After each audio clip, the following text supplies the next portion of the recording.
essa parte eu acho que foi a maior vitória russa, foi a parte de aguentar o tranco econômico e, com isso, mostrar a outros países que é possível aguentar o sistema econômico fora do G7. Exatamente. Eu acho que esse foi a maior vitória. Negociar em moeda local, né? Que eu não sei nem se foi uma coisa, digamos, uma vitória proposital planejada até.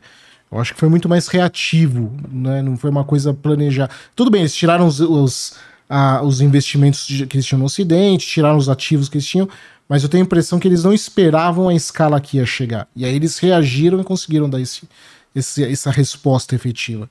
Porque hoje em dia, basicamente, assim, o pessoal comemora, né? Ah, mas a economia russa foi para os fangares e eles estão adulterando os números. Só que acontece o seguinte, a partir do momento que os ativos russos foram confiscados, eles foram expulsos do SWIFT, etc., qualquer país que não faz parte do G7, da Europa, da Austrália, Japão, Coreia do Sul, qualquer país desses aí meio que ficaram já, pô, mas e amanhã se for eu? Tem me acontecer com eles, né? Emirados Árabes foram os primeiros que, opa, e amanhã se for eu? E Emirados Árabes você não pode falar que é uma força, digamos, anti-ocidental, né? Pelo contrário, eles têm ligações estreitíssimas com o Ocidente. Eles ficaram em pânico com isso. Já começaram a procurar. Os países africanos, quase que todos também começaram a ficar em pânico, porque amanhã o Ocidente pode, numa canetada, tomar nossa economia e isolar a gente do comércio internacional. Então, nesse sentido, o dano foi muito maior para o Ocidente do que para a Rússia. Mesmo que a Rússia seja eventualmente derrotada, a imagem do Ocidente de confiscar os bens deixou as lideranças dos outros países a imediatamente já ter que procurar uma alternativa. Porque isso pode ser usado contra qualquer um amanhã. É o grande risco. E essa propaganda aí, assim, né, voltando, né, tirando esse risco que você tá alertando, a propaganda de que pro local, né, pro povo russo, cara, tá tudo sob controle, a vida aqui tá melhor. Dominamos lá, enfraquecemos. O padrão de vida deles não mudou tanto até. O que eles viram mais foi uma inundação de produtos chineses no começo da guerra, mas agora até mais ou menos isso que está normalizado. Você conversa com os russos que estão lá, tanto na parte das principais cidades como São Petersburgo, Moscou, até aqueles que estão no interior, eles falam que o padrão de vida deles não tá muito diferente, não. Então, e eles ainda estão com a Rússia, com a Ucrânia enfraquecida. A Ucrânia, que eu falei, deixou de ser um estado funcional. Exatamente. E eles dominam o território lá, né? Então tem toda aquela região que eles estão mantendo ali porque quer, numa estratégia de defesa. Então, assim, essa realidade, ela não dá uma conclusão muito lógica para os dois lados, né? Tá, por isso que você tem que tomar muito cuidado para não ir muito acelerar. Porque, primeiro, você tem que partir do princípio que os dois lados vão mentir. Isso. Né? Porque, a Ucrânia não era uma democracia porque ela era eleições manipuladas pelo crime organizado. Isso é verdade. Mas a Rússia também você não pode falar também que é uma economia muito transparente, né? Mas a Ucrânia era uma democracia sim, era tudo lindo, maravilhoso, a população... Porque dá a impressão de que era que é uma ditadura que invadiu uma democracia exemplar e maravilhosa, né? Tipo uma Suíça, uma Noruega. E não é o caso. Não é o caso. A Ucrânia era dominada pelo crime organizado ucraniano, que barra russo, que era praticamente a mesma coisa. Então, assim, não era uma democracia também. Por outro lado, também tem o seguinte, o pessoal fala, mas a Ucrânia é um país muito mais fraco que a Rússia. Ela é mais fraca que a Rússia, mas não era um país fraco. Ela seria a terceira força militar da Europa antes da guerra. Ela só perderia para a França e para a Inglaterra. A Ucrânia, antes da guerra, era mais forte que uma Alemanha tranquilamente, em número de soldados. A situação do exército alemão hoje em dia é catastrófico.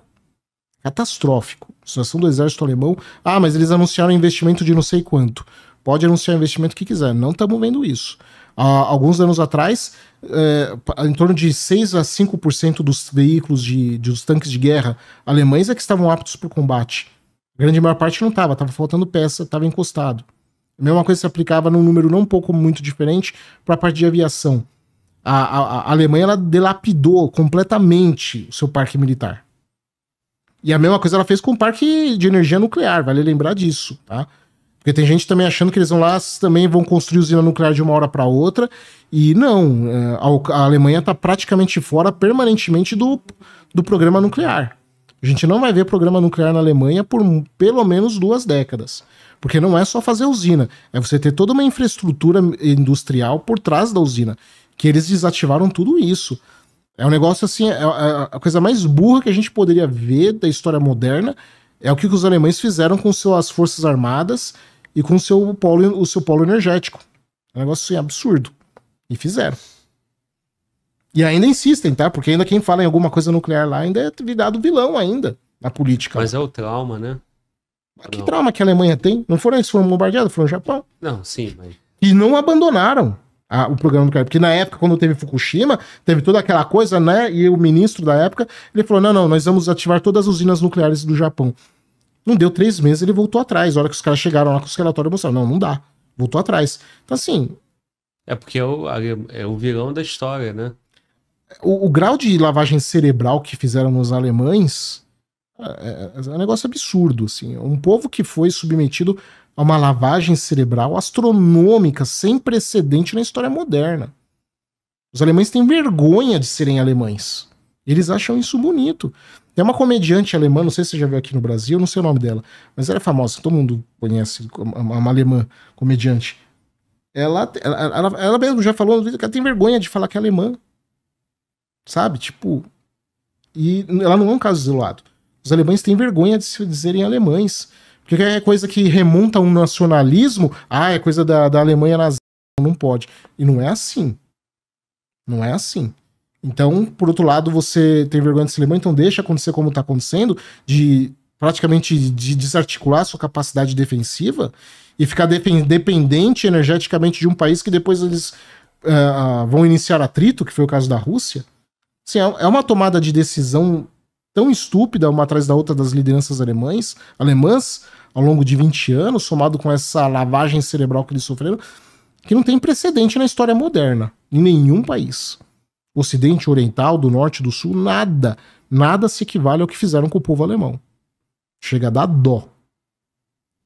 E liderado por quem? Aí... não sei. São quantas décadas de lavagem cerebral mostrando que eles são os grandes vilões do mundo, né? Aí eu já não sei. Mas é o resultado, estamos vendo aí. E a Alemanha assim também, tá? Mesmo que a Rússia fosse derrotada, não pense que a Alemanha vai virar de novo um grande pivô. A geração principal funcional deles tá chegando na aposentadoria. Até 2026. Essa geração, a principal geração, que era onde estavam grandes capacidades intelectuais e industriais da Europa, estão indo para aposentadoria. Isso vai sobrecarregar muito a capacidade social deles, vai tirar a capacidade de inovação deles, o parque industrial deles está encolhendo. Você se lembra aquele papo de que a energia estava muito cara quando começou a guerra, aí depois despencou e o pessoal comemorou que a energia ficou barata, então o plano do Putin tinha dado errado? Mas por que caiu o preço da energia? Não é porque você teve um aumento de oferta. A oferta da oferta mundial de energia é a mesma, de antes da guerra como agora. O que mudou quando você tem uma queda de preço? A queda na demanda. O parque industrial alemão teve uma queda gigantesca. Gigantesca. E no longo prazo isso piora. Hoje, olhando assim, esse contexto de um enfraquecimento da Alemanha a nível enorme, como a gente está vendo, a ponto de nas próximas décadas ser duvidoso o futuro da Alemanha, e a Rússia ela não vai sair ilesa disso, mesmo ganhando, tá? Vai ser uma guerra, vai custar muito caro para ela no longo prazo, também não vai ser fácil. Tanto que a primeira coisa que vai acontecer depois que a guerra acabar, que sabe lá quando, vai ser a Rússia tentando normalizar as relações deles com o Ocidente, porque eles não têm opção. E aí o que a gente vê desse enfraquecimento russo? O grande estado que começa a surgir com um potencial de liderança na Europa é a Polônia. Vamos lá. Só para complementar isso aí, diferente do russo que não sofre lavagem cerebral, né? Eles mantêm a cultura e a identidade deles, né? Depende do que você considera lavagem cerebral. Assim, lavagem cerebral você tem governo, você vai ter. Mas não é uma coisa no sentido do russo sentir vergonha de ter russo. Né?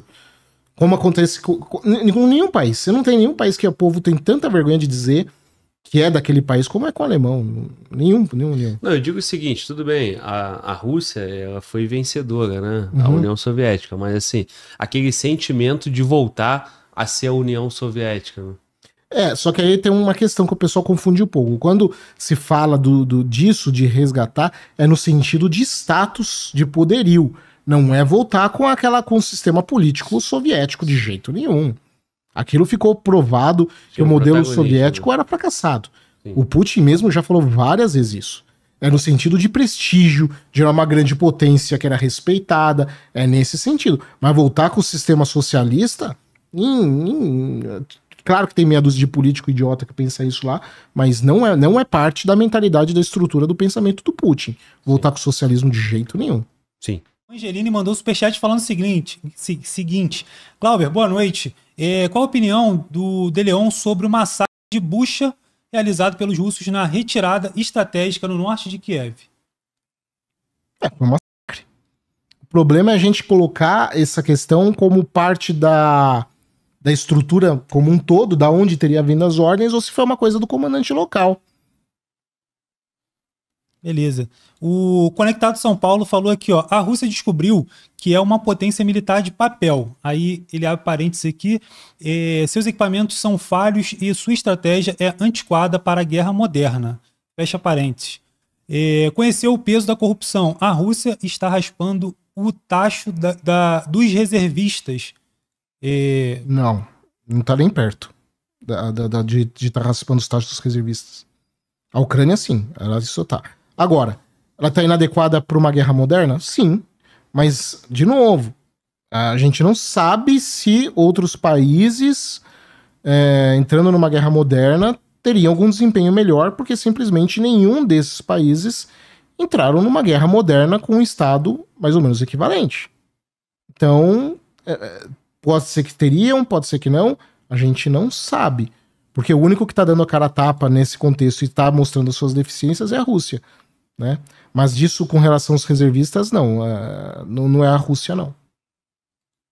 O outro superchat aqui que chegou referente à Rússia foi do Murilo. Ele fala aqui, De Leon, quando falam que a Rússia não perde, ela empata por causa das armas nucleares, essa afirmação também serviria para a OTAN? E aí? Essa é uma pergunta complicada, porque num primeiro momento, a OTAN poderia se dar, entre aspas, ao luxo de perder. Num primeiro momento, quando começou o conflito. Mas agora, com tanto envolvimento, tantas sanções, tantos embargos, envio de tantas armas, envio de tantos consultores, sejam eles voluntários ou mercenários, todo esse desgaste econômico que teve, inclusive no Ocidente, ela pegar e sair fora, sem mais nem menos, eu acho muito improvável. Muito improvável. É aquilo. Ela comprou... Ela gastou 200 mil reais em bilhete de loteria da Mega Sena para ganhar um prêmio de 1 milhão. Se ela não ganhar, pega mal. Até mais de 200 mil. É isso que nesse sentido. Aumenta essa probabilidade. Entendeu? É isso que eu quero dizer. Assim, tipo, ela colocou um peso nesse sentido que a retirada dela vai ter um custo político para ela muito grande. Um custo geopolítico, não só político. Porque a própria, nesse cenário, se ela se retira e se ela perde, se a OTAN perde, ela corre o risco de deixar de existir a OTAN como organismo. Por isso que eu acho que elas tinham meios mais eficientes lá no começo de quebrar a Rússia sem colocar em risco a coesão do bloco ou mesmo a credibilidade deles. Mas agora é tarde. Agora fica isso. Quem ceder primeiro fica muito mal na fita. Nesse momento, no nosso chat aqui, acabou de entrar aqui Vladimir Putin. Nossa. E ele falou que ele não perde essa guerra. Aqui é sinistro. Aqui tem Trump, tem Marcola, tem um monte de gente aqui. A nata, né? A nata. Só quem manda explodir, meu irmão. Quem resolve as paradas aí. Esse chat aqui, né? Cada hora aparece. O chat é bem frequentado. O de hoje é o Vladimir Putin. É de acordo com a temática, aí a audiência vai lá, os caras criam. Eles vão lá e muda na hora o nick, né? Cria, Bando de bota malandro. foto. Exatamente, irmão. Já passou por aqui Marcola, Tiriça, Bolsonaro, Lula, Vladimir Putin, várias depende vezes. do tema, né? Depende do tema, isso aí.